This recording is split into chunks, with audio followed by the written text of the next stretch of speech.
forgot one. Petty.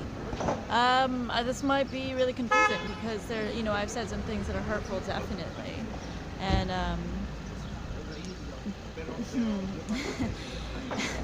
I would say petty doesn't do much for me. I'm not going to harp on things that are frivolous because who cares?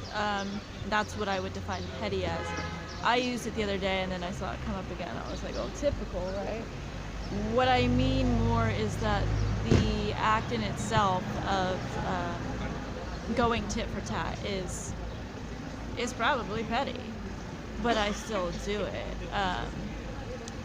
There is actually, and I'm not saying that that's not immature, but there is actually, for me, a life goal that I kind of tried to describe with this of why do I do that. I could do what I did it before, but I find this more arrogant. Before, like as a teen and under, I think it was more arrogant because I would turn the other cheek, and I wouldn't necessarily, with friends and stuff, I wouldn't necessarily call your shit out. And now the reason that I'm doing it, and I keep citing this thing from Dogville because I just think it's so on point, where she has a conversation with her father and he goes, you are arrogant. You forgive without basically them asking like that. What could be more arrogant? You absolve them before they even absolve themselves,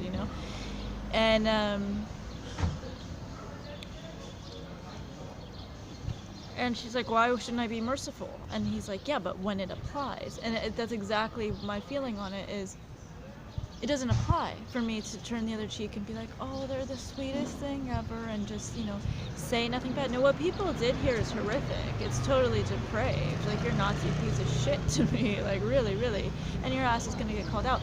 But, so, for me, just, I know you're like, past life resolution, I didn't do that before. I took the diplomatic route and I lost more because of it. So it is very important for me personally in undoing this karma to call out the court. That's just the best way I can put it. Call out the court. 2, the other reason that I do it, it's for them. Their persona is so tweaked right now because these people have been living a lie and being like, oh, just blame it on her. Oh, woe is me. I can't even understand why this is happening. Must be crazy. But really, they took money to do bad deeds.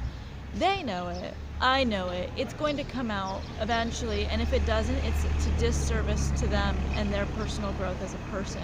It's really, really, I'm going to quote Matt here, though I question his book.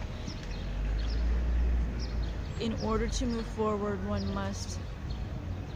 I'm misquoting. In order to move forward, one must apply rigorous honesty. And that is so true. And so even though it's hurtful and they don't like it and they retaliate, to me, I feel like it's the best thing I can do for both of us. And I'm not lying and I'm not exaggerating. I really am calling it out to call it out. But I feel like that really is, it's like sucking the venom out. You just have to do it. And we just have to call a spade and move on.